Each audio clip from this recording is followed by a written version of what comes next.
Hello, Didi did it here. I had an idea for a present for my friend.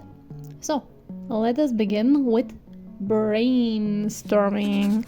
Brainstorming is pretty much the easiest way for me to start any idea, and as you can see, I am just quickly jotting them down since English is not my main language, as you can see clearly.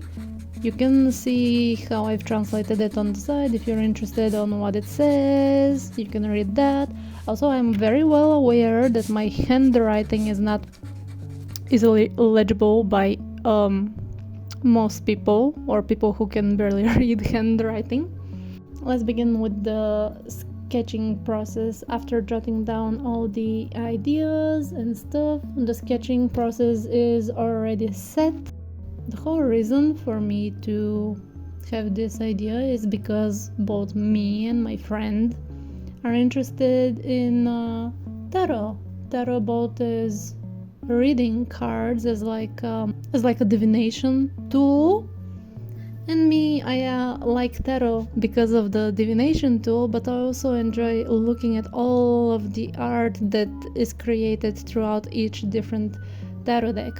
Another thing that we're also both interested in, she is more into it than I am, that would be astrology and numerology.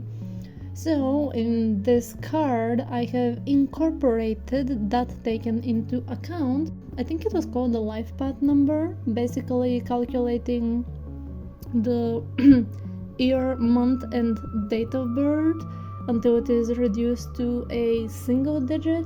I did consider for a certain point to perhaps maybe add the hour of birth to reduce it to a single digit, but I opted out of it. And since both of her main zodiacs I am going for are Libra and Capricorn, as her sun sign is Libra and Capricorn is her ascendant, I decided to go with that and to correlate them with the tarot suits. Because of that, I discovered that Libra is associated to the element of air, which the discovery actually happens with the tarot. The suit of swords is associated with also the element of air, and Capricorn is earth, which is associated with the pentacles suit. Thus, this became the reason why I envisioned the main figure of the drawing, the main focal point, if you may as well say so, to hold a sword, because that is the sun sign, and on the sword it is etched on the handlebar a little pentacle, and on the blade itself I'm not sure if it's visible enough, but like a very simple star constellation of the Capricorn constellation. And that is pretty much all for the beginning stages and ideation for the whole card. After the sketch, I started coloring it in. I was about to say coloring it up, but coloring it in.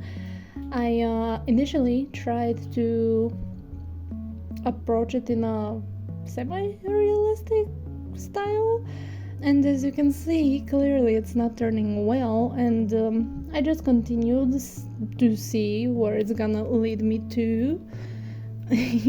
I'm clearly still with not a very well-defined undersketch, but anyways, I continued to do so.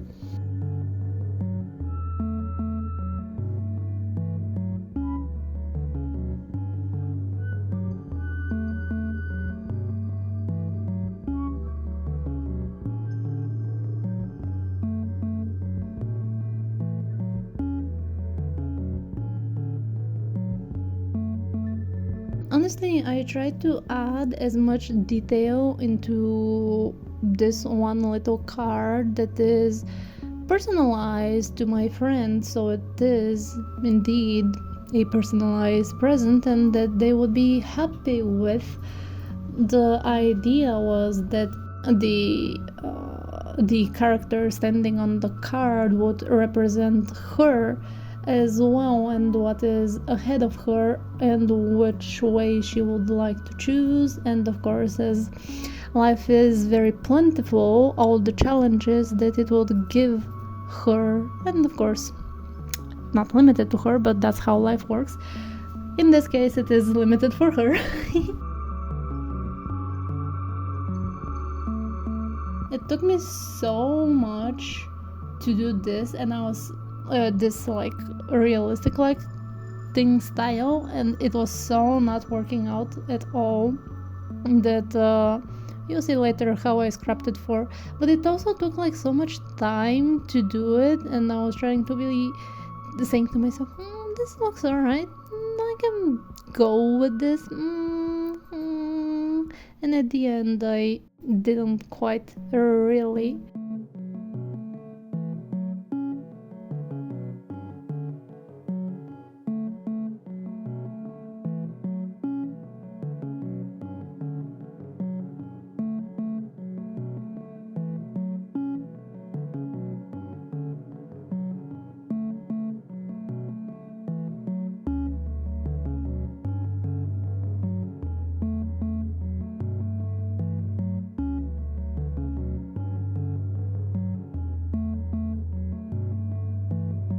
Let's see what I did here.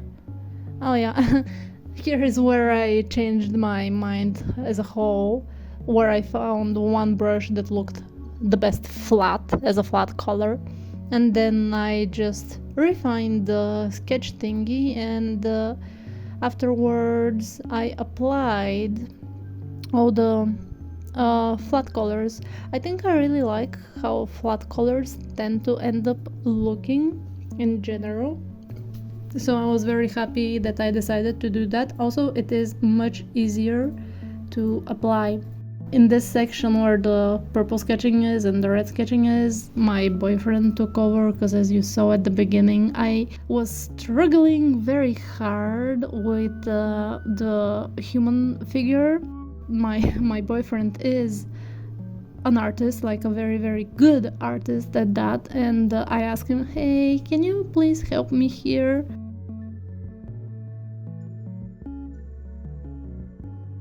And then I was like, oh wait, no, not like that, like this. And then he got so frustrated with me saying, no, not like this, like that.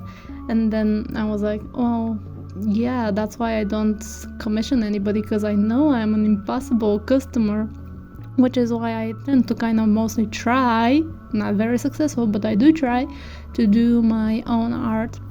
And after he did the rough sketch for me, I mostly outlined it because I was very happy with the sketch that he gave me.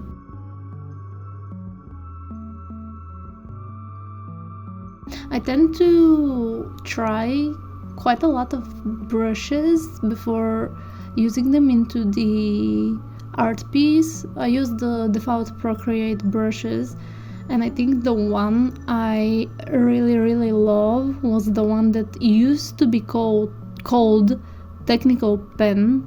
Now I have no idea what it is called after the update of Procreate, because I cannot find it, and I haven't been using Procreate that often in quite a bit as well. If you can help me find the Technical Pen relative after the Procreate update, I would be very glad about that.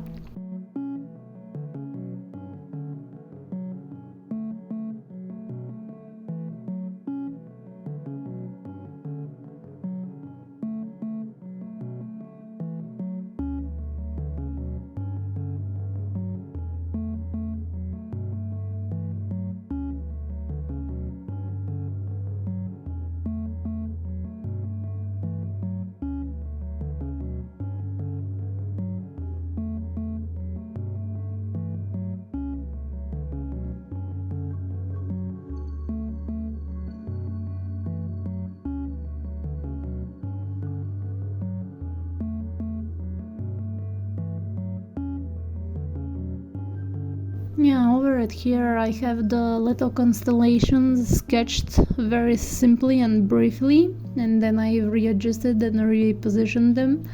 I was at a little bit of a conundrum when I was researching for the shape of which to use for the star constellations, because I have a little book that my mom gifted me for a present for all the constellations and the myths related with each constellation, and it is full with like technical astronomical knowledge and mythological knowledge there, and little schemes of the constellations.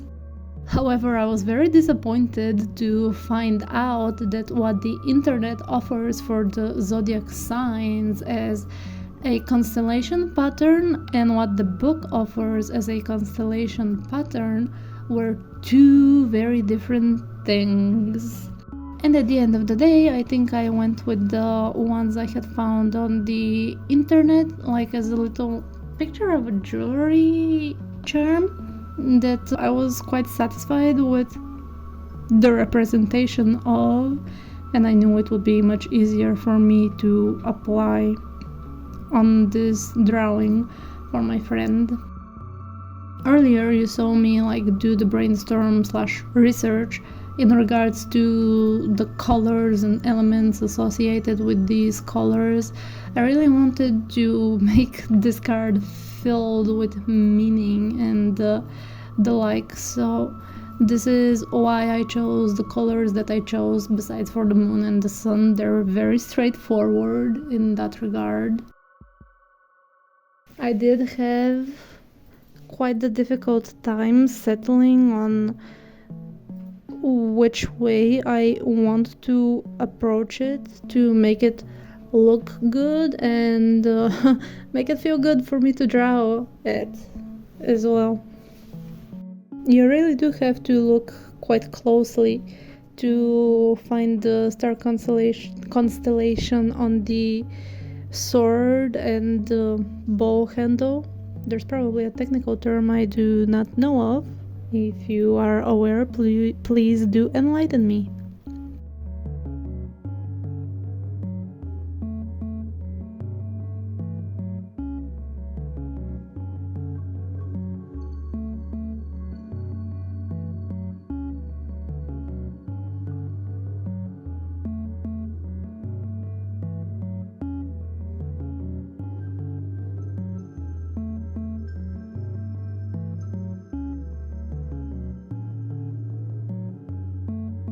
Here I'm still struggling with finding how to apply shadows and light, since I suck at this process.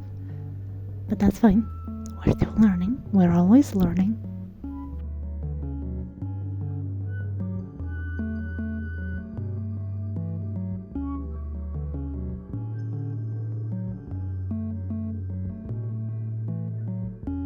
I also tried to make it so that the mountains at the background have like this foggy mist around them to make it more mysterious, difficult. But at the end of the day, I ended up not liking it, so I just reverted back to flattening it out. And at the time, I wasn't really organizing my layers properly, so I had to basically outline everything from the beginning and paint it in as well, like actually use the brush to paint the mountain colors. I know you can drag and drop the color thing to use it as a fill, although for me, when I change the colors, like at the foreground mountain I use one shade, then for the mountain behind it I use another shade, and when I drag and drop, the second shade overlays on the first mountain, and that is not what I wanted, which is the reason why I used the little brush thing for that.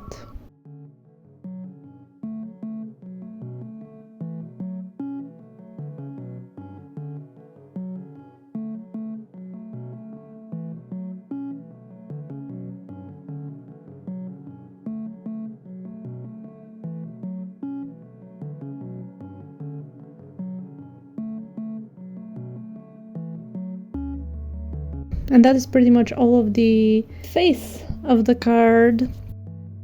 For the back side of the card, I have decided to make it the dog that my friend used to have. Unfortunately, the dog had passed away even before the ideation of this idea. She used to have a very adorable Akita breed. To follow along with the overall concept of the card, the backside of the card includes the natal chart of the doggy and the doggy in portrait form in the center as a focal point. I used a few images, literally a couple images from the internet that I had scoured, and the other two images are pictures of her own dog. I clearly have been struggling immensely while trying to use the pictures as references. You can see how many attempts I did until I gave up, and I was like, oh fine, I would just trace the doggy. I ended up tracing the one that was lying down and had its mouth closed. However, that to me was very reminiscent of how the dog had passed away, and it was kind of lacking a little bit of life, so I decided to make it more in a sitting position and have its tongue out so it indicates that it is still alive. The reason why it is framed in the zodiac symbol for the sign of Taurus is because its sun sign is Taurus, and up above on the very top its ascendant sign is Aquarius, underneath is the moon, and underneath the sun sign are the rest of the planets. The idea behind the colors for each of the small circles is that each planet has a color that represents it. That color is represented within the outer ring of each circle, and inside of each ring it is represented by the color of the sign, the zodiac sign in which the natal chart of the dog falls into. So the easiest example I will give is for the planet of Mars, which is in the middle of the mini flower ring. Its color with the planet Mars is associated with the color red, and because the zodiac sign within the natal chart of the doggy falls within the zodiac sign of Taurus, its color is associated with blue, and the same logic follows throughout the whole design. Here I just tinkered around with the procreate effects. Now let us go to the physical item. That physical item is just one card that she received, and also two posters, like one from the face, and one poster for the face and one poster for the back of the card. To have like a very small little item, the card. It was kind of difficult finding a nice place that would print me something, such a small order for a one-time thing, so I was quite happy. And here we can see how well they fit into my hands and the size of the cards. My hands are very, very small, like 15 centimeters from the top of the middle finger until the end of the palm. And I can tell you, after I found back these cards, I haven't stopped fiddling with them and shuffling them. They're just such a comfortable size. She was happy about the present, and I am happy that she was happy about the present. And that is all in regards to this whole process. I hope you guys have enjoyed all of this endeavor and have enjoyed the art, and yeah, have fun. The breed was an Akita Inu, which just means dog, so it's just an Akita. Akito, breathe.